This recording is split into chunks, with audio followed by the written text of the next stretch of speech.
kita akan membahas kandungan Al-Quran surat Al-Mutaffifin.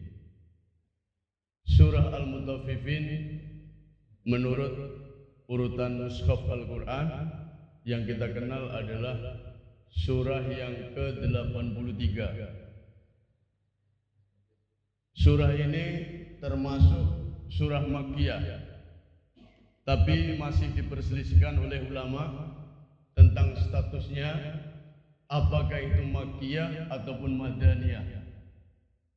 Sebagian ulama ada yang mengatakan surah ini termasuk Madaniyah karena peristiwa turunnya ada yang menyatakan ketika Rasulullah hijrah ke Madinah.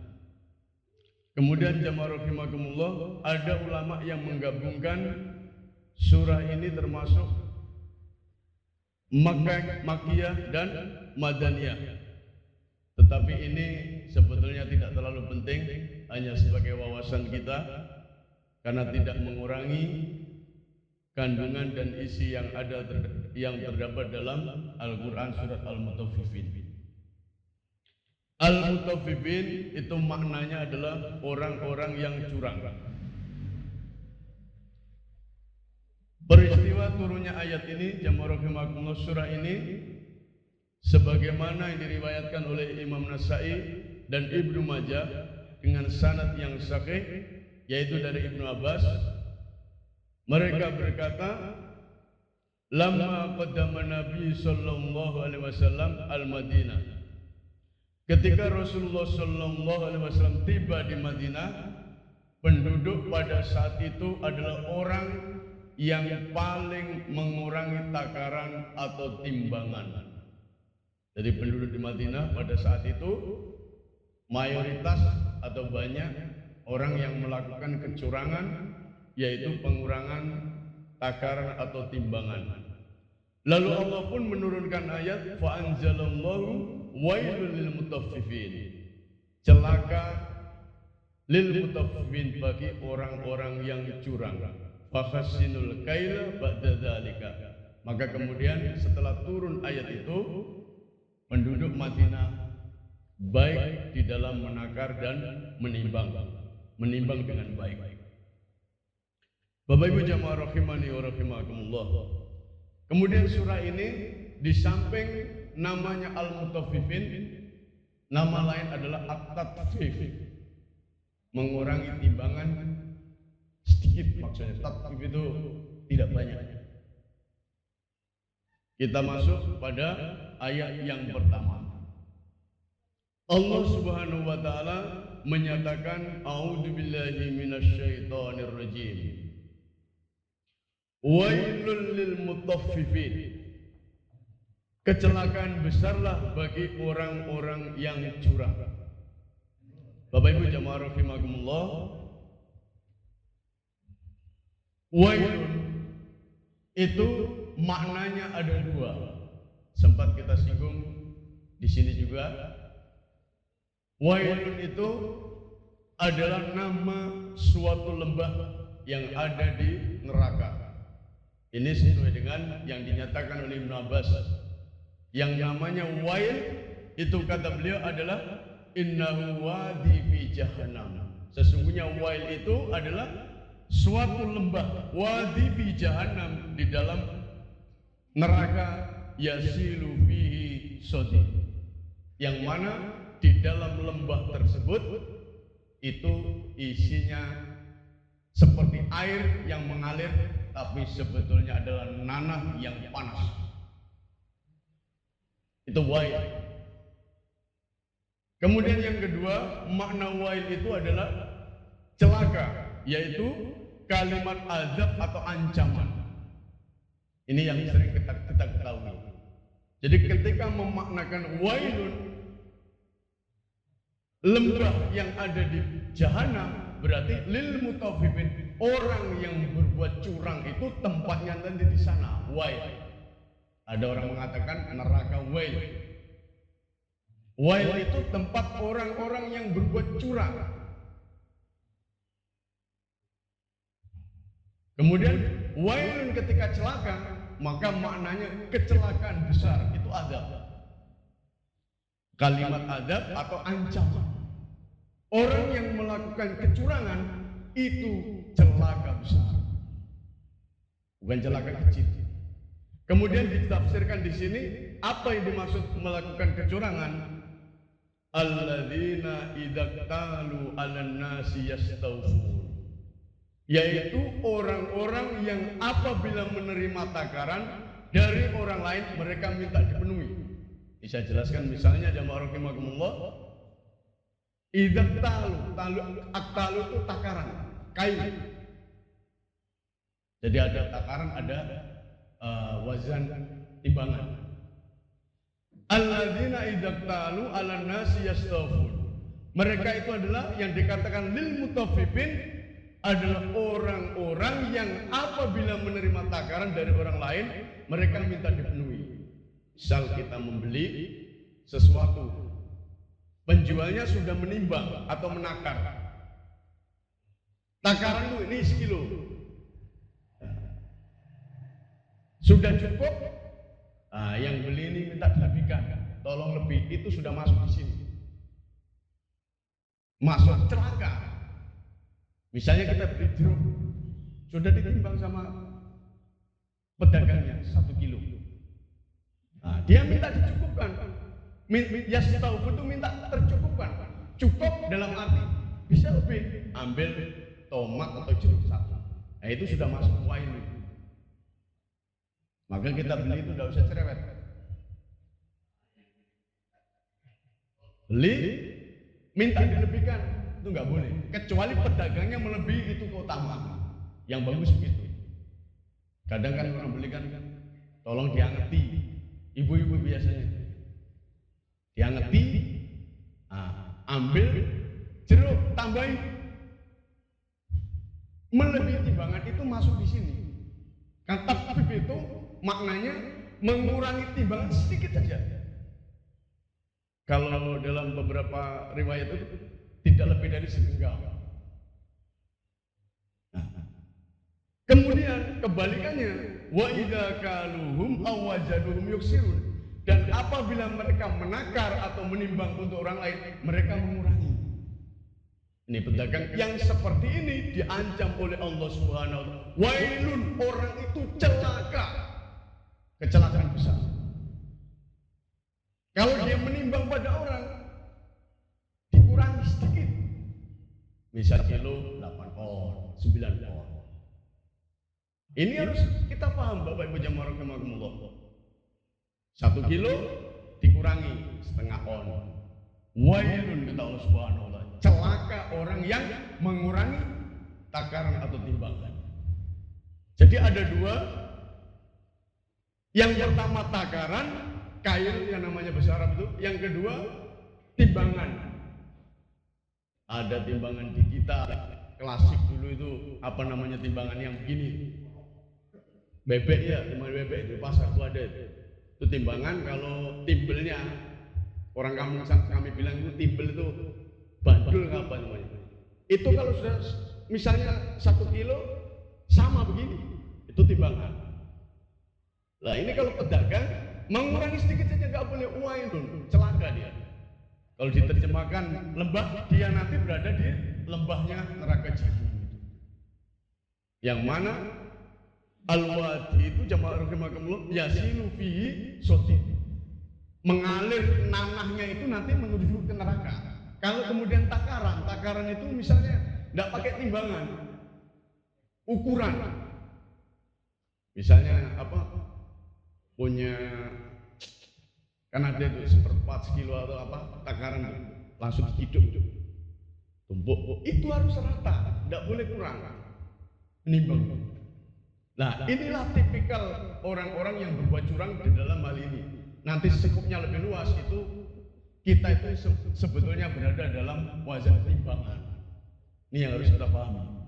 Bapak Ibu jamaah rahimani wa rahimakumullah. Di awal surat ini Allah Subhanahu wa taala menyinggung salah satu keburukan yang disepelekan oleh sebagian orang dan dianggap sebagai perkara yang ringan.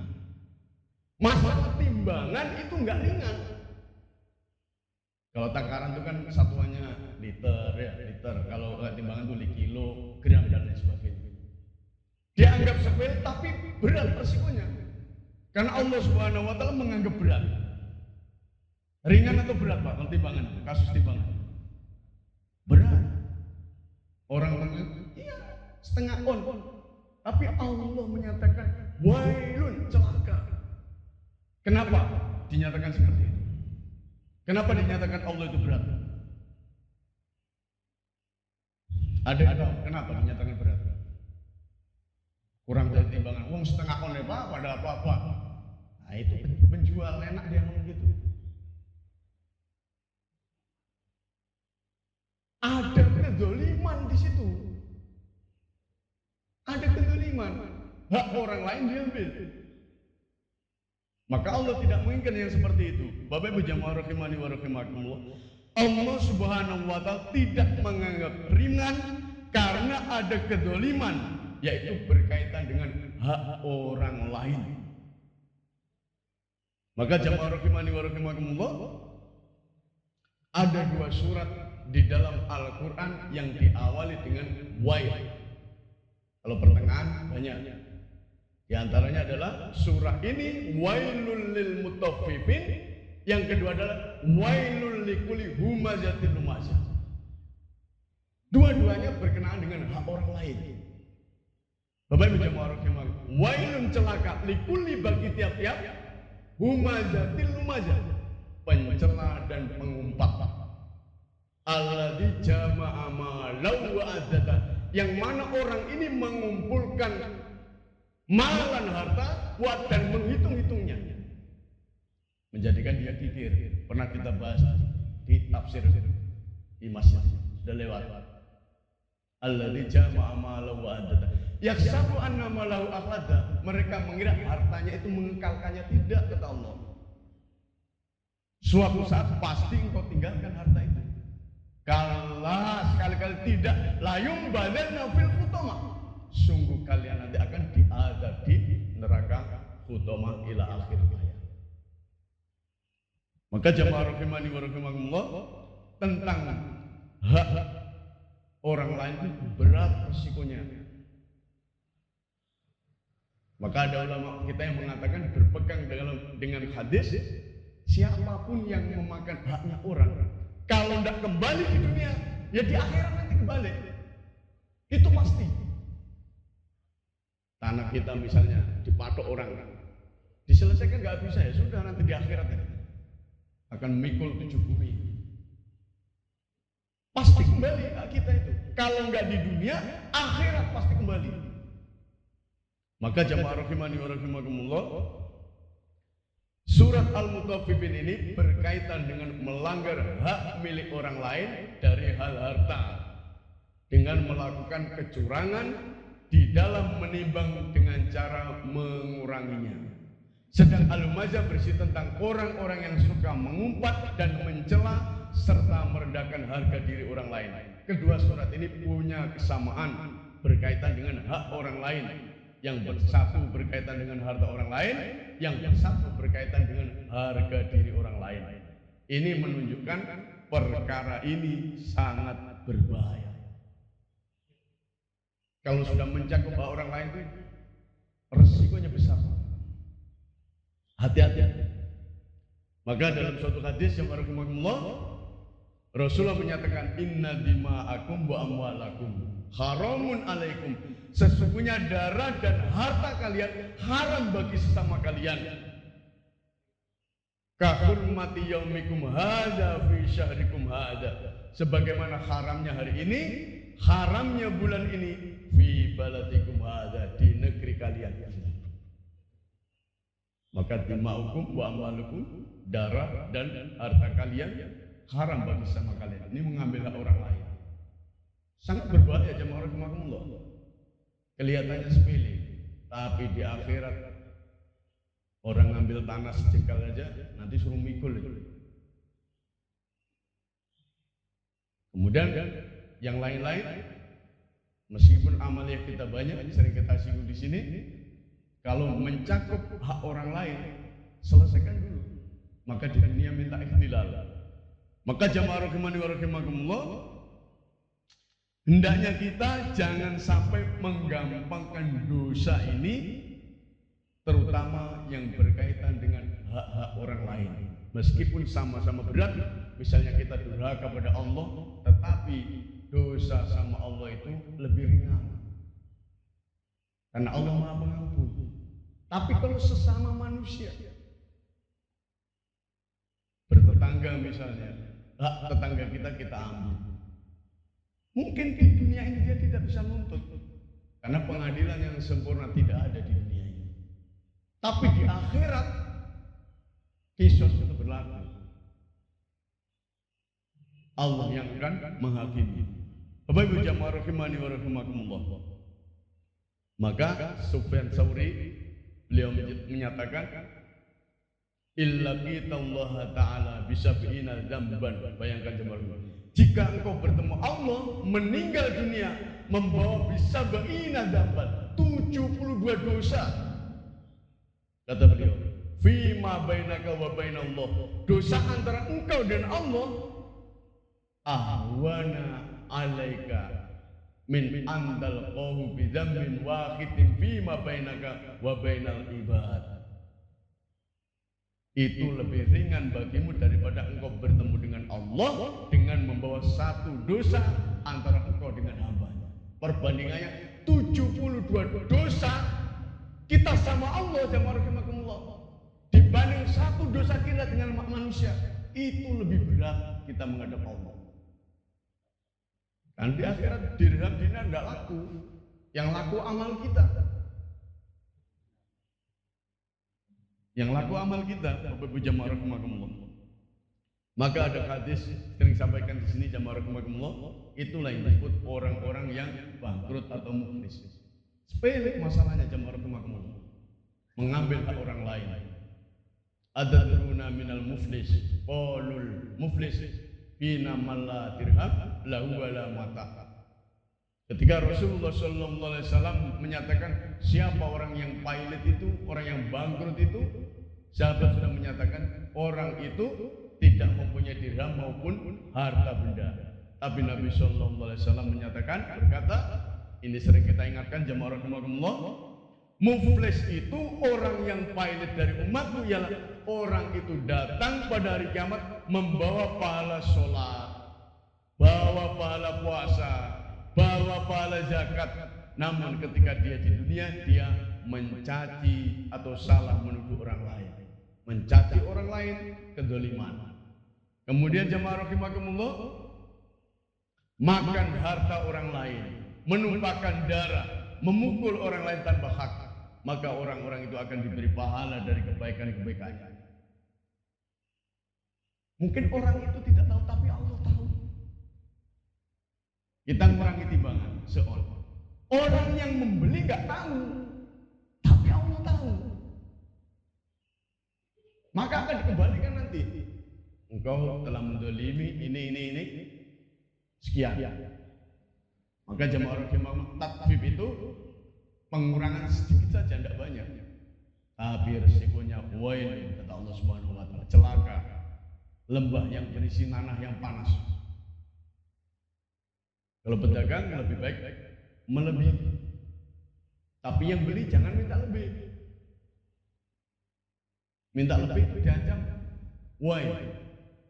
Kemudian perlu kita ingat jemaah rahimakumullah, kalau 1 kilo kemudian kita ngambil tomat 1, tidak mengenyangkan kita.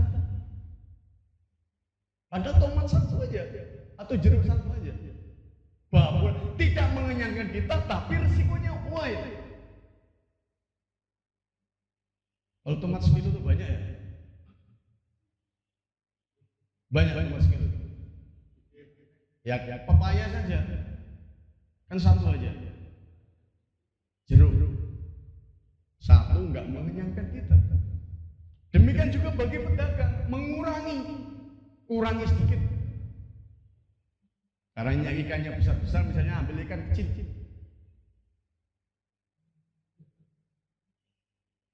Tapi Allah nggak suka Bapak Ibu jamaah rahimakumullah, ada hak orang lain. Ini tipikal manusia jamaah rahimakumullah, Bila membeli minta tercukupi, kadang minta lebih. Bila menjual mengurangi. Tapi Allah mengajar dengan wail, celaka orang seperti itu. Jadi kita harus berhati-hati Bapak Ibu jamaah rahimakumullah tentang jual beli.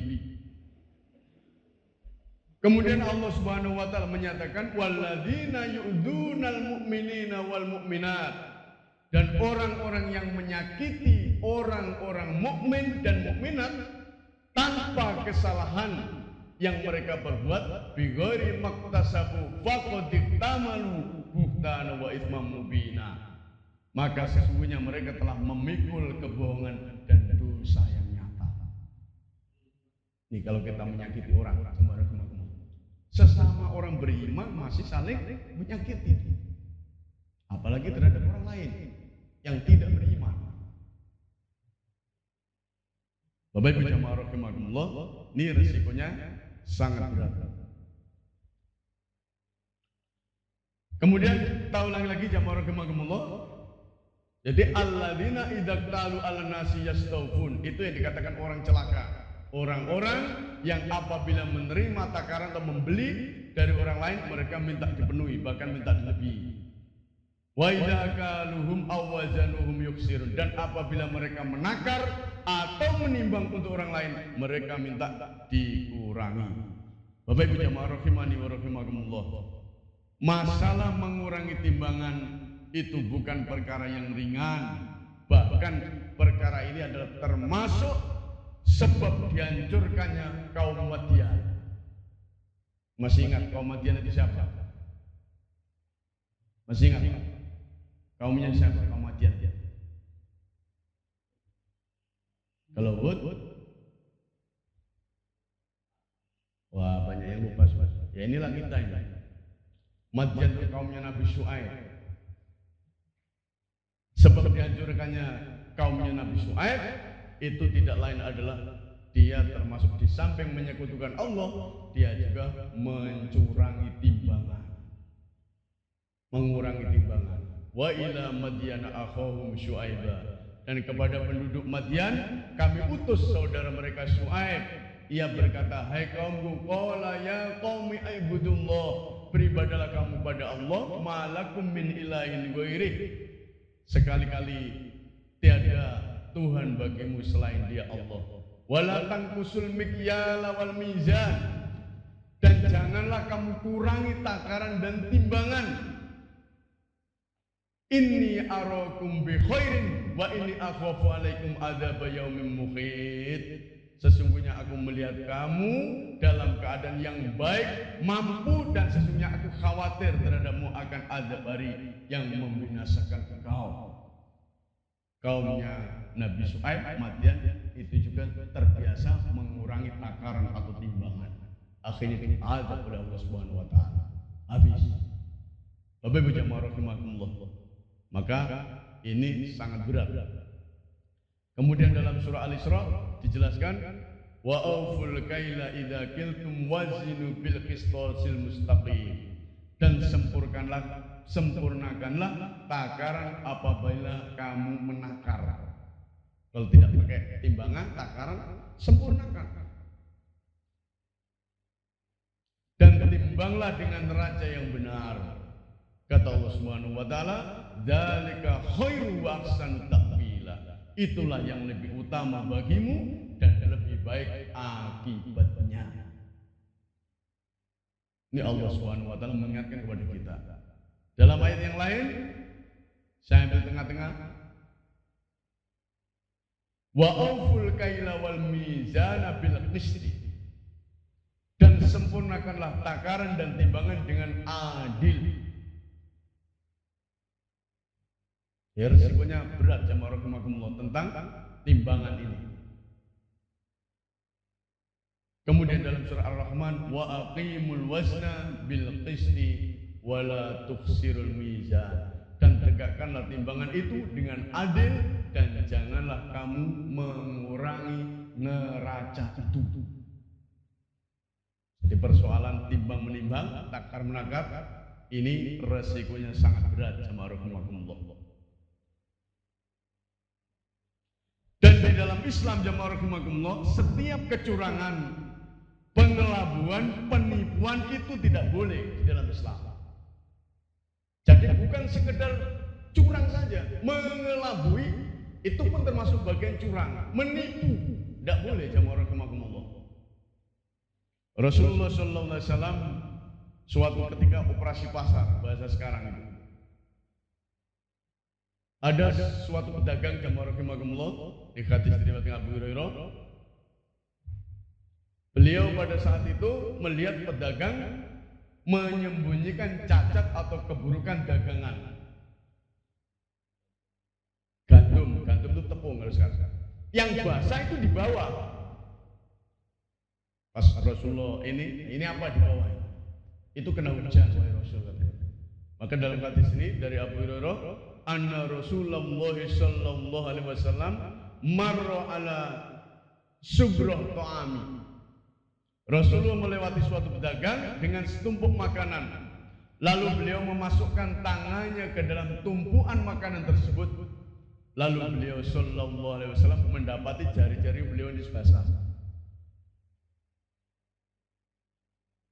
Jarinya beliau basah, maka beliau bertanya, "Apa ini wahai pemilik makanan? Hadza ya sahibut ta'am." Qala, kata pemiliknya, "Asabatus sama ya Rasulullah." Dia mengatakan, makanan tersebut kena air hujan ya Rasulullah. Tepung itu kena air hujan ya demi. Tapi kata Rasulullah SAW, mengapa kamu tidak meletakkannya di bagian atas makanan agar manusia dapat melihatnya? Barang siapa menipu maka dia bukan dari golongan kami. Man ghaza falaysa minni. Jadi orang menipu termasuk dalam timbangan itu bukan golongan Rasulullah SAW. Kalau sudah bukan golongan Rasulullah, tidak berat mendapatkan telaga Kautsar. Bukan dianggap umatnya. Maka kalau berdagang, kita sampaikan apa adanya. Ini jamaah rahimakumullah, kita harus paham tentang masalah timbang menimbang atau takar menakar. Kemudian cakupan lebih luas dalam hal ini jamaah rahimakumullah, timbangan dalam hal ini kehidupan kita itu ukurannya juga timbangan jamaah rahimakumullah. Maka ini saya jelaskan apa yang disampaikan ulama, bahwa apa yang disebutkan Allah Subhanahu wa taala tentang mengurangi takaran atau timbangan itu sekedar contoh, bukan merupakan batasan. Artinya ini bisa dikiaskan jamaah rahimakumullah permasalahan lainnya. Ketika kita menilai orang lain, ketika seseorang membenci orang lain, maka dia hanya menyebutkan keburukan-keburukannya tanpa menyebutkan kebaikan-kebaikannya. Orang yang seperti ini juga timbangannya, takarannya tidak benar. Jadi hidup kita itu juga penuh timbangan, takaran. Sebagian ulama jamaah rahimakumullah mengaitkan dengan orang yang hanya bisa menuntut tetapi tidak mau dituntut. Padahal ini berkaitan dengan harga diri orang lain, juga hak harta orang lain. Pertanggungjawabannya berat. Sampai pun dalam permasalahan keluarga, seorang suami misalnya selalu menuntut istrinya harus ini, itu dan lain sebagainya, sementara hak-hak istrinya tidak ditunaikan. Itu juga termasuk masalah timbangan cukup lebih luas. Karena ada hak orang lain di situ. Kemudian jamaah rahimakumullah, termasuk pula dalam hubungan antara rakyat dengan pemimpin. Terkadang malah banyak dijumpai rakyat selalu menuntut haknya, misalnya harus begini-begini. Kemudian pemimpin misalnya memenuhi haknya, kemudian pemimpin pun tidak ditunaikan haknya. Sering terjadi seperti itu. Bapak Ibu jamaah rahimani wa rahimakumullah. Demikian juga para pekerja, itu juga masuk timbangan al-wazan. Para pekerja jam kerjanya jam sekian, jam 7 masuk kantor, ternyata datang jam 9. Itu juga masuk timbangan. Maka hidup kita itu di situ. Kalau di perusahaan itu ada SOP-nya, standar operasional prosedur, ada SOP-nya. Pegawai jam sekian jam 7, masuk jam 7 digaji sampai jam 4 atau jam 3. Ya jam kerjanya di situ. Itu juga masuk dalam timbangan sekup secara luas selain dalam teks Al-Quran ini. Jamaah rahimakumullah, semua manusia itu dalam timbangan. Nanti begitu gajinya dipotong, nuntut. Kenapa kok? Loh, masuknya jam 9, pulangnya lebih cepat, minta gaji banyak.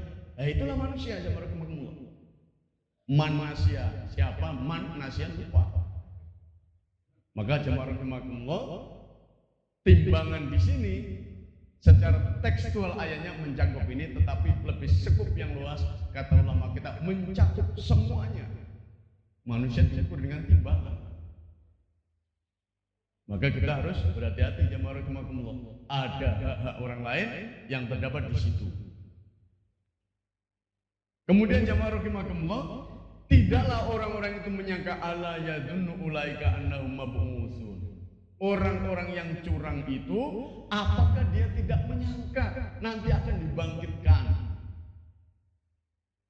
Ala yadunudzon itu persangkaan, ulaika mereka annahum sesungguhnya mereka itu akan dibangkitkan. Orang melakukan kecurangan, timbangan atau takaran atau aktivitas dalam keseharian kehidupannya yang cakupannya kita sebutkan tadi, apakah dia merasa, menyangka dia tidak akan dibangkitkan nanti setelah menghadap Allah Subhanahu wa taala? Ala yadunnu ulaika annahum mab'utsun liyaumin adzim, pada suatu hari yang besar, hari dikumpulkannya manusia, hari kiamat, hari yang dahsyat. Yauma yaqumun nasu lirabbil alamin, pada hari itu ketika manusia berdiri menghadap Rabb semesta alam. Karena nama-nama hari kiamat itu banyak. Apakah orang yang melakukan kecurangan tadi merasa, menyangka tidak dibangkitkan dari kiamat, tidak dihidupkan kembali? Maka jamaah rahimakumullah, di situ yauma yaqumun nas, qoma yaqumu kiamat. Jadi mereka di hari kiamat nanti itu berdiri di hadapan Allah Subhanahu wa taala. Dalam suatu hadis yang rahimakumullah, yuhsyarun nas, sering kita sebut manusia digiring pada hari kiamat, tidak memakai alas kaki, telanjang, belum dikitan. Sering kita sebut di sini yang rahimakumullah. Dan masa berdirinya, qala Imam Malik, berkata Imam Malik telah meriwayatkan dari Nafi, dari Ibnu Umar, bahwa Nabi sallallahu alaihi wasallam bersabda, yauma yaqumun nasu lirabbil alamin. Ini tadi ayatnya. Yauma yaqumun nasu lirabbil alamin. Di hari ketika manusia berdiri di hadapan Rabb semesta alam, sehingga seseorang dari mereka tenggelam ke dalam keringatnya sampai sebatas pertengahan hidungnya, fi roshi ila ansofi udunai. Atau orang yang berbuat curang itu tidak ingat, menyangka dia tidak dibangkitkan kelak dari kiamat. Dia berdiri jamaah rahimakumullah, tenggelam ke dalam keringatnya sampai sebatas pertengahan hidungnya, sampai sini pertengahan hidung. Tenggelam dalam keringat. Bagaimana tidak tenggelam dalam keringat? Matahari didekatkan kita 1 mil. Kalau pas cuaca panas saja di dunia, panasnya bukan main. Di akhirat dekat. Imam Bukhari meriwayatkan hadis ini melalui Malik dan Abdullah ibnu Aun, keduanya dari Nabi dengan sanad yang sama. Imam Muslim telah meriwayatkannya melalui 2 jalur pula. Kemudian lafaz Imam Ahmad yang lain jamaah rahimakumullah, ini sanadnya juga sampai Rasulullah sahih. Di hari ketika manusia berdiri menghadap Rabb semesta alam, yauma yaqumun nasu lirabbil alamin li'idhamatir rahman azza wa jalla yaumal qiyamah. Kata Rasulullah sallallahu alaihi wasallam,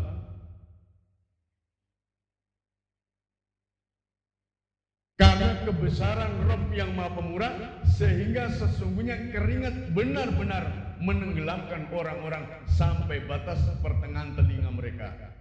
Hadis yang pertama pertengahan hidung, yang kedua pertengahan telinga mereka. Orang-orang yang menyangka tidak dibangkitkan di hari kiamat kelak, jemaah rahimakumullah.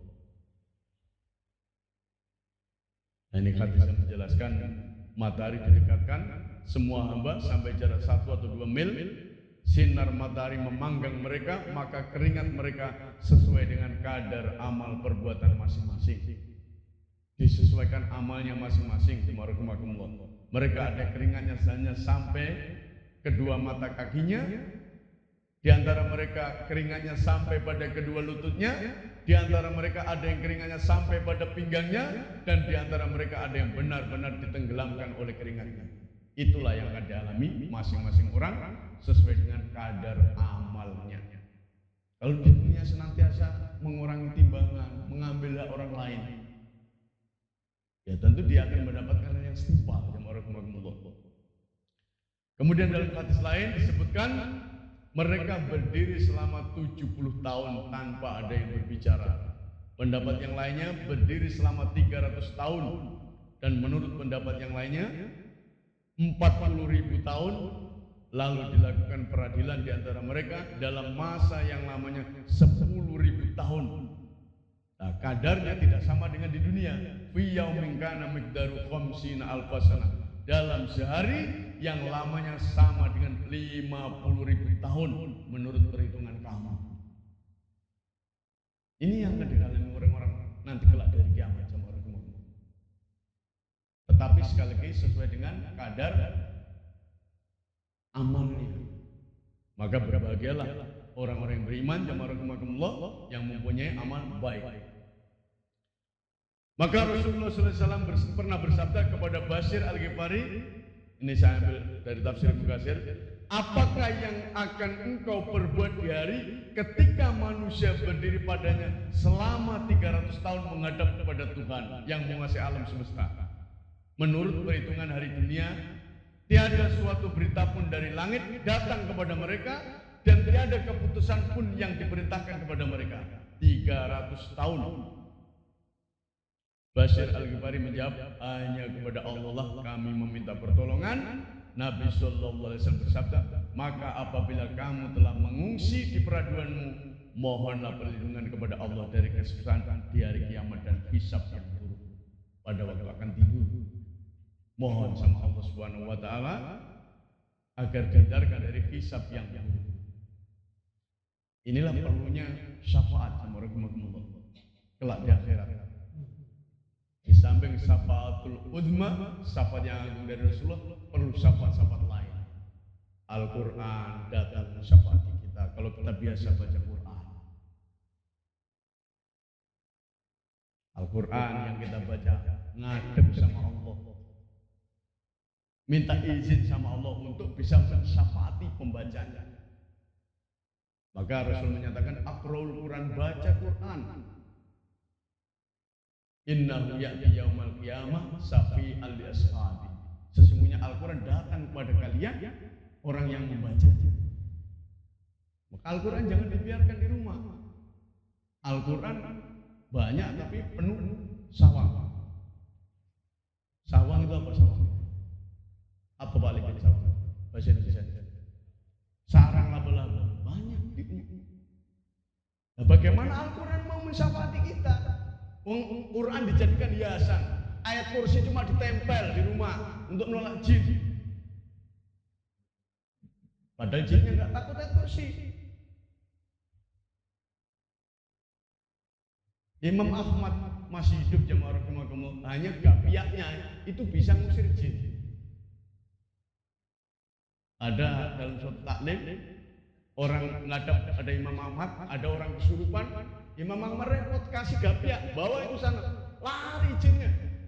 Begitu Imam Ahmad meninggal, ada kejadian lagi, dia ingat, oh dulu gapiaknya Imam Ahmad bisa ngusir, dia cari. Begitu dibunuh, memangnya gue takut sama gapiak? Yang gue takut itu Imam Ahmad, bukan gapiaknya. Maka Al-Quran mensyafaati kita. Puasa yang kita lakukan dengan menahan lapar, haus dan lain sebagainya, mengharap ridha Allah, itu pun akan datang memberi syafaat kepada kita. Kelak pada saat terjadinya kita berdiri di hadapan Allah Subhanahu wa taala.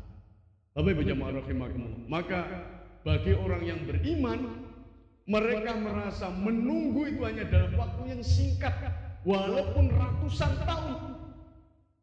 Singkat bagi orang beriman. Qila li Rasulillah sallallahu alaihi wasallam, dikatakan kepada Rasulullah sallallahu alaihi wasallam, yauman kana miqdaru 50 alfasanah, suatu hari yang ukurannya 50.000 tahun, sungguh betapa panjang hari tersebut. Ma'at wala hadzal yaum, panjang sekali hari itu. Faqala, maka berkata Rasulullah sallallahu alaihi wasallam, walladzi nafsi biyadihi, demi yang jiwaku berada di tangannya, innahu la yukhaffifu alal mu'min, sesungguhnya diringankan bagi seorang mukmin hatta yakuna akhaffa alaihi min sholati maktubah yusolliha fid dunya, hingga lebih ringan dari sholat fardu yang ia kerjakan di dunia.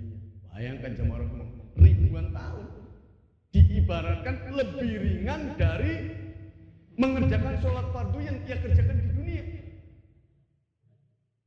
Nah, ini jemaah rahimakumullah, pentingnya untuk kita laksanakan perintah-perintah Allah Subhanahu wa taala agar kita betul-betul menjadi orang yang beriman. Orang beriman selalu yakin apa yang dinyatakan Allah Subhanahu wa taala di bawah Rasulullah, yakin. Maka sepanas apapun kelak amal-amal kita akan menutupi kita. Orang mati saja jemaah rahimakumullah, ketika pertanyaan kubur selesai, maka kita akan mendapatkan nikmat kubur, suruh tidur seperti pengantin. Padahal tahapan orang mati itu qiyamatul qabr, hempitan kubur, semua terhempit kubur itu. Sa'ad bin Mu'ad itu orang yang kematiannya langit membuka, 70.000 malaikat menyaksikan, itu pun saja karena kehempitan kubur, tapi beda hempitannya. Kemudian soalul kubur, pertanyaan kubur, baru wa naimul kubur, mendapat nikmat atau adab kubur. Orang yang beriman dikukuhkan pernyataannya. Dalam Al-Quran itu ada, dikukuhkan dengan kalimat la ilaha illallah, itu bisa menjawab semuanya. Dia tidur seperti tidur pengantin, kemudian kelak dibangkitkan seperti tidur sebentar saja. Sebentar saja tidur itu, dibangkitkan. Kaget, dia ada apa ini? Kumpul. Baru kemudian di hadapan di madang mahsyar, jamaah rahimakumullah, dia pun disyafaati apa amalnya di dunia, Qur'annya datang, puasanya datang. Maka orang beriman, kata Rasulullah, sedikit saja, sebentar saja waktunya. Tidak mengalami ribuan tahun menjemukan, sebentar saja. Lebih ringan, akhafa alaihi min sholati maktubah yusolliha fid dunya, lebih ringan dari sholat fardu yang ia kerjakan ini, sebentar saja. Kemudian menerima pengadilan, hisab mizan Allah Subhanahu wa taala, terakhirnya masuk surganya Allah Subhanahu wa taala. Inilah nikmatnya orang beriman ketika kita menjalankan apa yang diperintahkan Allah Subhanahu wa taala dan pula berusaha menjauhi larangan-larangan Allah Subhanahu wa taala. Termasuk dalam ayat ini, jamaah rahimakumullah, hindarilah yang namanya mengurangi takaran atau timbangan dalam skup khusus atau skup yang lebih luas. Demikian yang bisa saya sampaikan pada pertemuan pagi hari ini. Semoga bermanfaat dan mengingatkan kita semua, dan sesungguhnya kita termasuk orang-orang yang tidak termasuk diperintahkan Allah Subhanahu wa taala mengurangi timbangan atau neraca. Subhanakallahumma bihamdika asyhadu an la ilaha illa anta astaghfiruka wa atubu ilaik. Wassalamualaikum warahmatullahi wabarakatuh.